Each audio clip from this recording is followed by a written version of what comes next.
Hello guys, আসসালামু আলাইকুম। সবাই কেমন আছেন? আশা করি সবাই ভালো আছেন। এই তো দেখেন গাইস, সকাল সকাল ঝিমঝিম বৃষ্টি পড়তেছে।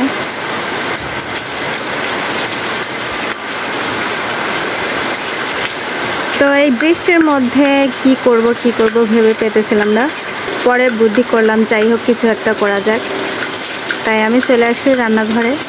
এই তো দেখুন আটা নিয়ে চলে আসছি। তো গাইস প্রথমে আমি আটাটাকে খামির করে নেব। এমন দিনে বলেন তো ঘরের মধ্যে বসে থাকতে মনে চায়, বলেন কতক্ষণ বসে থাকা যায়। আজকে 3 দিন 4 দিন যাবত একটা না, আবারও বৃষ্টি হচ্ছে, তাই ভাবলাম কিছু একটা করে তারপর না হয় খাওয়া যাক, তাই চলে আসলাম রান্নাঘরে। আর গাইস এই যে অবস্থা দেখুন, এই পর্যন্ত চলে আসতেছে বৃষ্টি, একদম কাদা মাটি অবস্থা, খুবই খারাপ অবস্থা। গাইস পানিটা ফুটে গেছে, এখন আমি আটাগুলো এর মধ্যে দিয়ে দেব। এই তো আটাটা আমার সিদ্ধ করা হয়ে গেছে। এই তো গাইস আটাগুলো আমি তুলে রেখেছি। এই আটাগুলো ঠান্ডা হতে হতে আমি এখন নারকেলের পুরটা বানিয়ে নেব। কড়াইতে নারকেলটা দিয়ে দিয়েছি, এখন আমি দিয়ে দিচ্ছি এর মধ্যে চিনি। এরপর দিয়ে দিলাম একটি তেজপাতা, আর এর সাথে দিয়ে দিলাম একটি এলাচ ও একটুখানি দারচিনি। এতে করে নারকেলের পুরটায় দারুণ একটা ফ্লেভার আসবে। এরপর আমি এটাকে বেশিক্ষণ নাড়াচাড়া না করে হালকা বাদামি কালার আসলেই নামিয়ে ফেলবো, কারণ আমি গাইস এই নারকেলের পুরটাকে ঝুরঝুরে ভাবেই রাখবো। এই তো গাইস দেখুন নারকেলের পুরটা আমি এই ছোট্ট থালাটাতে আজরে নিয়েছি। এটা আপাতত ঠান্ডা হোক। সিদ্ধ করা আটাগুলোকে এখন আমি সুন্দরভাবে মথে নেব। এই তো গাইস দেখুন পিঠে বানানোর সমস্ত কিছু আমার রেডি হয়ে গেছে। আজকে আমি বানাবো পুলি পিঠা। এই পিঠা কম বেশি সবাই চেনেন। শহর অঞ্চলে কিভাবে তৈরি করে সেটা আমি জানি না, আমাদের গ্রাম অঞ্চলে কিভাবে তৈরি করি এবং কিভাবে বানাই, ভিডিওটা প্লিজ প্রথম থেকে শেষ অবধি আপনারা দেখতে থাকুন। আটার ডোগুলো যাতে শুকিয়ে না যায় এই জন্য আমি অল্প ভেজা একটা কাপড় দিয়ে আটকিয়ে রাখলাম। আজকে আমার হাতে তৈরি হচ্ছে আমাদের গ্রাম বাংলার পরিচিত একটি পিঠা, নাম তার দুধ পুলি পিঠা। প্রথমে এই পিঠা তৈরি করতে বানাতে হয় রুটি। সাধারণত আমরা যে রুটিগুলো খেয়ে থাকি তার থেকেও একটুখানি মোটা করে তৈরি করতে হবে, এবং এইরকম একটা স্টিলের গ্লাসের সাহায্যে রুটিগুলোকে কেটে নিতে হবে। আর গাইস আমার কাছে সব কাজই সহজ মনে হয়, কিন্তু এই রুটি বানাতে আমি একদমই ব্যর্থ। তারপরেও আমি নিজে একাই চেষ্টা করি। কাজটি পারবো না বলে এই যে সেটা করতে হবে না এমন কোনো কথা নয়। তো যাই হোক গাইস, ছোট ছোট যে রুটিগুলো আমি রেখেছিলাম এর মধ্যে রুটিগুলো হাতের তালুতে নিয়ে নারকেলের একটুখানি পুর দিয়ে শুধুমাত্র এই ছোট্ট 2 রুটির মাথাগুলো চেপে দিতে হবে, তাহলে তৈরি হয়ে গেল পুলি পিঠা। এই যে দেখুন গাইস, এটা আমার বাপজান বানাবে, এই জন্য আমার হাতে দিয়ে বলতেছে আম্মু এটা রুটি বানিয়ে দাও, আমি বানাবো, দেখি তুমি কেমন বানাও। এই যে দেখুন গাইস আমার বাপজান কাটতেছে, দেখি তুমি কি করো। ওরে বাবা, গায়ের পুরা শক্তি দিয়ে দিছে।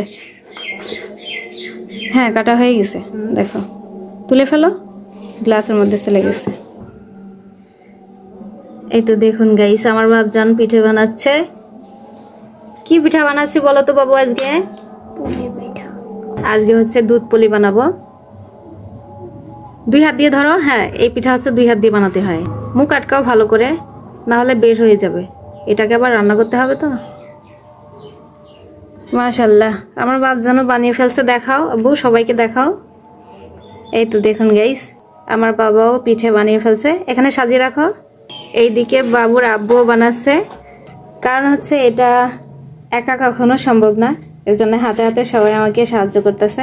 এই দেখেন গাইস আমার বাপজান কি সুন্দর ডিজাইন করছে, অনেক সুন্দর লাগতেছে, কিন্তু অল্প দিছে তারপরেও।